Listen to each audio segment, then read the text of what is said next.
ముందుగా back part cut చేసుకొని paper మీద వేసుకొని యాజ్ ఇట్ ఈజ్ ఎలా అయితే ఉందో అలా మార్కింగ్ అనేది పెట్టేసుకోవాలి. ఆ తర్వాత ఫ్రంట్ నెక్ ఎంత ఉంది చూసుకొని ఇలాగ స్క్వేర్ షేప్లో బాక్స్ అనేది పెట్టేసుకున్న తర్వాత ఇక్కడ నుంచి ఇక్కడికి 2 ఇంచులు, అట్లాగే ఇక్కడ ఒక 1 ఇంచ్కి మార్కింగ్ అనేది పెట్టేసుకొని వీడియోలో ఏ విధంగా అయితే చూపిస్తున్నానో ఆ విధంగా మీరు ఇలాగా క్రాస్గా కలిపేసుకోండి. ఇప్పుడు ఇక్కడి నుంచి నెక్ వరకు ఇలాగ క్రాస్గా వేసేసుకోండి.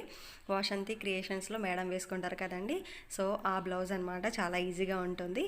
ఇప్పుడు ఇలా మార్కింగ్ పెట్టేసుకున్న తర్వాత ఇక్కడ నుంచి సీజర్తో ఇలా కటింగ్ అనేది చేసేసుకోవాలి. సో మీకు ఫుల్ వీడియో కావాలంటే మన ఛానల్లో ఉంటుందండి.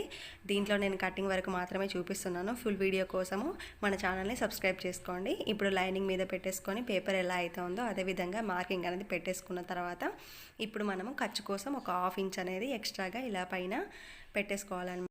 ఇంకొక పీస్ కూడా లైనింగ్ మీద పెట్టేసుకొని సేమ్ ఎలా అయితే ఉందో అలా డ్రా చేసుకున్న తర్వాత 1/2 ఇంచ్ అనేది ఎక్స్ట్రాగా పెట్టేసుకోండి. వీడియోలో చూపిస్తున్నట్టుగా ఇప్పుడు కటింగ్ అనేది చేసుకోండి. నెక్స్ట్ వీడియోలో మీకు స్టిచ్చింగ్ అనేది వస్తుంది. కుట్టేసిన తర్వాత ఇలా అయితే ఉంటుందండి. Thank you for watching.